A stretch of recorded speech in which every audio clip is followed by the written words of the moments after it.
Another example. This is extraordinary, really. This is an article on the website of UNESCO. UNESCO, the United Nations Educational, Scientific and Cultural Organization. Like the UN in totality, it is a vehicle for the 1% to manipulate world government. Just a stepping stone.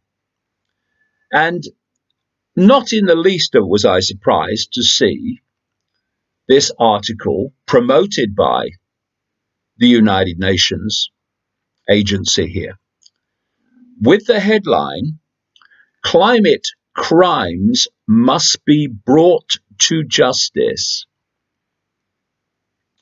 This is written by a British academic. God, do you remember when academia used to be quite a noble profession? You must have a very good memory if you do, because it's become a joke. And you know why it's become a joke?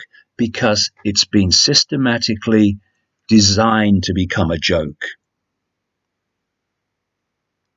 A joke by ensuring that the woke are appointed to positions of academia. This is a lady called Catriona McKinnon. So she opens up. A fire has started in the theatre from which there are no exits. And she's making an analogy that there's a fire and people are shouting at the people who are thinking we've got to get out. There's a fire. Oh, there is no fire. There's not a problem. And she's equating that with people saying, actually, if you look at the evidence, human-caused climate change is a hoax. McKinnon would never see that because she's woke. And where she goes with this is very sinister and very much in line with where we're going in every area. There is a theme. You can see it again and again. If it's the agenda, more and more the pressure is to ban silence, and the next stage, this is just one example, make a criminal offense challenging that narrative. So this is where she goes with it. Something called postericide. It's spelled postericide. Poster, then ICIDE. I'm going to call it postericide. And she's proposed that international criminal law should be expanded to include a new criminal offence of what she calls postericide. It is committed by intentional or reckless conduct fit to bring about the extinction of humanity. Postericide is committed when humanity is put at risk of extinction by conduct performed either with the intention of making humanity go extinct or with the knowledge that the conduct is fit to have this effect. When a person knows that their conduct will impose an impermissible risk on another and acts anyway, they are reckless, says this intellectual bloody giant. It is in the domain of reckless conduct, making climate change worse, that we should look for postericidal conduct. And she goes on to call for international law to make this a criminal offence. Of course, what she doesn't mention are other academics who are also woke, who are saying that the best thing that can happen to the world is that humanity stops procreating and becomes extinct. Now that, according to McKinnon, woke is postericide, but it No. If you're woke, then that's your get out of jail card. Only the unwoke are possibly guilty of postericide, just as only white people can be guilty of racism. And you see it, that this theme, we've had this law officer in Britain doing an interview. I mentioned it in this podcast about a couple of weeks ago, maybe, talking about people who question vaccinations, anti-vaxxers, they call them. There should be a criminal offence, considering it being a criminal offence. And this is where we're going. It's so obvious when you just, connect the dots anymore. Dots are being connected by these people for us. Catriona McKinnon is Professor of Political Theory at the University of Exeter, United Kingdom. She's published numerous articles, I can't wait to read them, and books on climate justice and on toleration and liberal political ideals. To be woke means you don't have any toleration. And she's currently completing a monograph defending postericide, endangering humanity and international crime, writing an introductory book on climate justice and researching the ethical questions raised by geoengineering.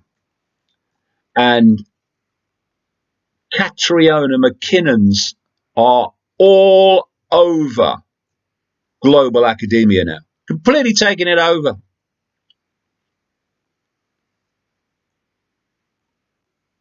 And then we have this lady, a former UN climate chief.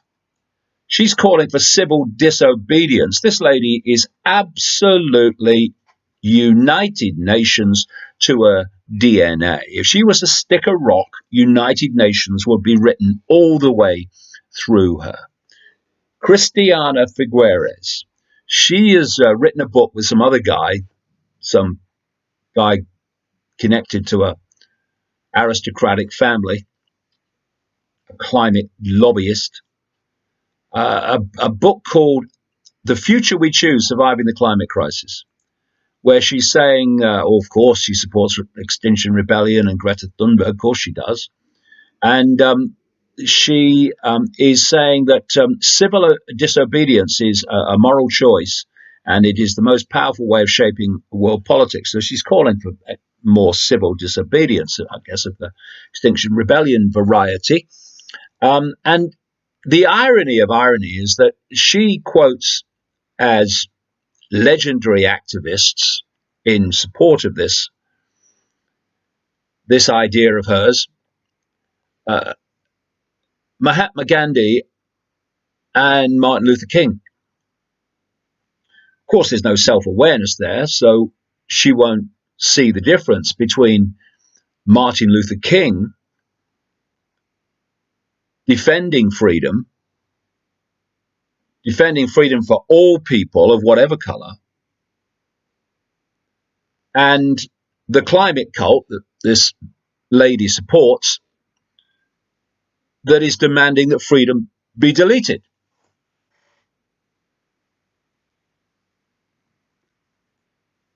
Once again, wherever you look, the walls are closing in on freedom. They were always going to. That Ike's mad. Says they're going to take our freedom away. Ooh-wee. Oh, yeah, another climate story this week. This is the madness of the green woke. What has happened with the hijacking of the environmental movement by the hoax of human-caused climate change? Don't think about anything else. That's all that matters now. Things are being done in the name of protecting the planet from climate change, that are destroying the environment. Of course, the environment don't matter anymore. Only human-caused climate change matters in the environmental movement. That's why so many genuine environmentalists have walked away from it or publicly exposed it.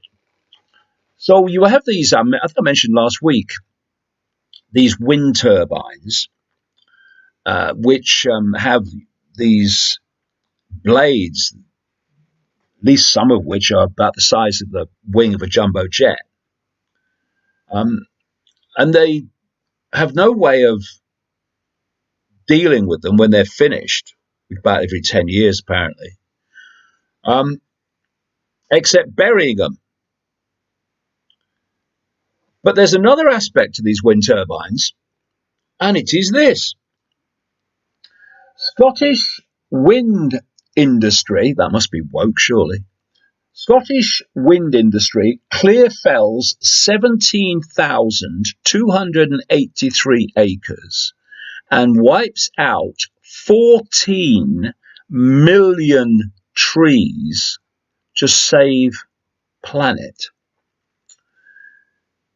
This is a story. Wiping out entire forest habitats is all part of our inevitable transition to a wind-powered culture. Across Germany, millions of acres of forest have been felled and great swathes cut through others to allow some 30,000 wind turbines to be speared across Deutschland.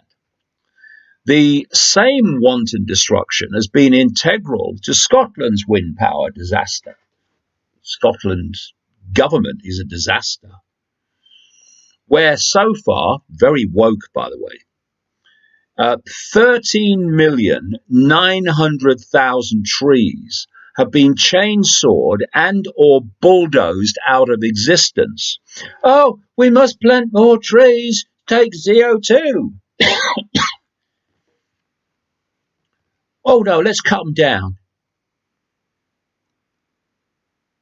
All, of course, in order to save the planet. Where phony eco-warriors jump for joy, real environmentalists are left to weep as national habitats for all manner of birds and animals are turned into industrial wastelands. Anyway, sip of water.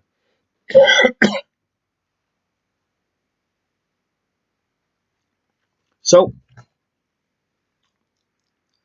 a Scottish citizen made a Freedom of Information request to the Scottish Forestry, asking how many trees had been felled to put these turbines up. And this was the answer under the Freedom of Information Act. Thank you for your request, dated 26 November and received on the 5th of December, and the clarification dated 19th, 2019, under blah, blah, blah. You asked for A, the number of trees felled for all onshore wind farm development in Scotland to date.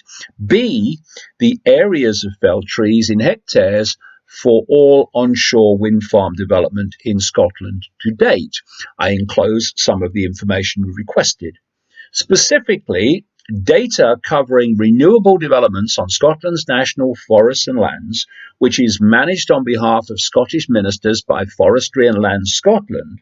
The area of felled trees in hectares from 2000, the date when the first scheme was developed, is 6,994 hectares, 17,283 acres.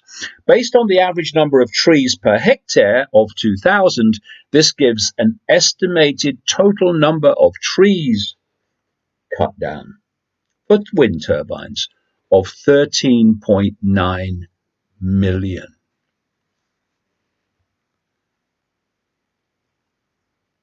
Everything is an inversion in terms of this whole conspiracy.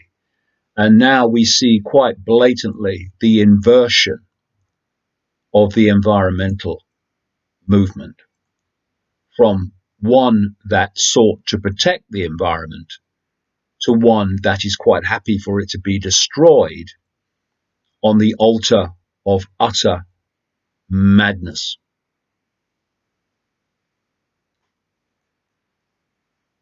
Greta Thunberg is coming to Britain, to Bristol. Did she come yet? I don't know. She's coming soon. And her mother has revealed how the climate activist stopped talking and eating at age 11 as she struggled with autism and an eating disorder before discovering her mission to save the world. Just my view. I think Greta Thunberg is just about the most manipulated child on planet Earth. And what is being done to her is absolutely disgusting. And like I say, she's coming to Britain, and police have warned of inadequate safety at Greta Thunberg protest. Police are warning parents that a Bristol protest that Greta Thunberg is due to join has grown so large it is unlikely usual safety measures will be adequate. And this whole Greta phenomenon is once again, well, first of all, she's being played like the string section, and through her, so many young people and children are being played by the string section, and not least terrified that unless they give their freedom away and demand everyone else's freedom is given away, then the world is going to end.